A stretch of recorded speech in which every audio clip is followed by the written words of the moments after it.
ಹೇಳಿದ್ರು ಸಹಿತ, ಪ್ರೀತಿ ಐತೆ ಅಂತ ಹೇಳಿದ್ರು ಸಹಿತ ದೂರ.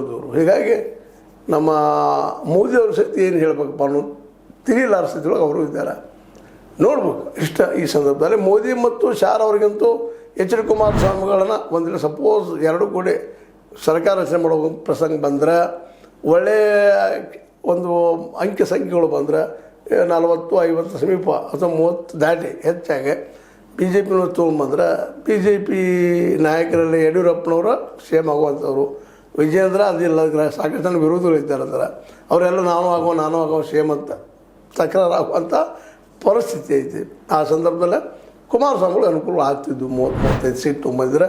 ಈಗೇನಾಗ್ತಾ ಇದೆಯಪ್ಪ, ಇದರಿಂದಾಗಿ ಸಹಜವಾಗಿ ಒಡಕು ಹೆಚ್ಚಾಗಿ, ಭಿನ್ನಾಭಿಪ್ರಾಯ ಹೆಚ್ಚಾಗಿ, ಭಿನ್ನಮತ ಹೆಚ್ಚಾಗಿ ನಾಳೆ ಎಲೆಕ್ಷನ್ ಸಂದರ್ಭದಲ್ಲೇ ಇಲ್ಲಪ್ಪ ಎಲೆಕ್ಷನ್ ಆದಮೇಲೆ ದೋಸ್ತಿ ಮಾಡೋಣ ಅಂತೇಳಿ ಆಫ್ಟರ್ ದ ಎಲೆಕ್ಷನ್ 2028ರಲ್ಲಿ ಬಿಫೋರ್ ಮಾಡೋದು ಆಫ್ಟರ್ ಮಾಡಿದಾರಪ್ಪ ಅಂದ್ರೆ ಏನೋ ಹೇಳಲಿಕ್ಕೆ ಸಾಧ್ಯ ಇಲ್ಲ.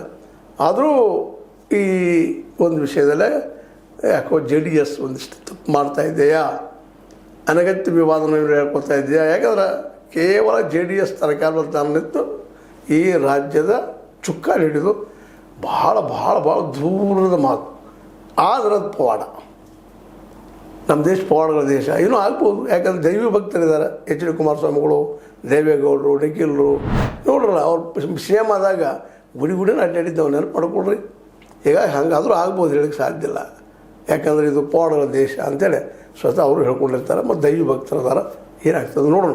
ಏನೋ ಆಗಲಿ ಈಗಿನ ಮಟ್ಟಿಗೆ ಮಾತ್ರ JDS ದೂರದ ಬರ್ಬೋದಾ ಎಲೆಕ್ಷನ್ ಪ್ರಚಾರಕ್ಕೆ ಅಂತ ಹೇಳ್ತಾ, ಇದು ನಿಮ್ಮ ಲೈಕ್ ಆಗಿರ್ಬೋದು. ಲೈಕ್ ಆಗ್ಬೋದು, ಶೇರ್ ಮಾಡಿ, ಕಾಮೆಂಟ್ ಮಾಡಿ. ಜೊತೆ ನ್ಯೂಸ್ ಅರ್ಥ ಸತ್ಯಕ್ಕಾಗಿ ವಂದನೆಗಳು.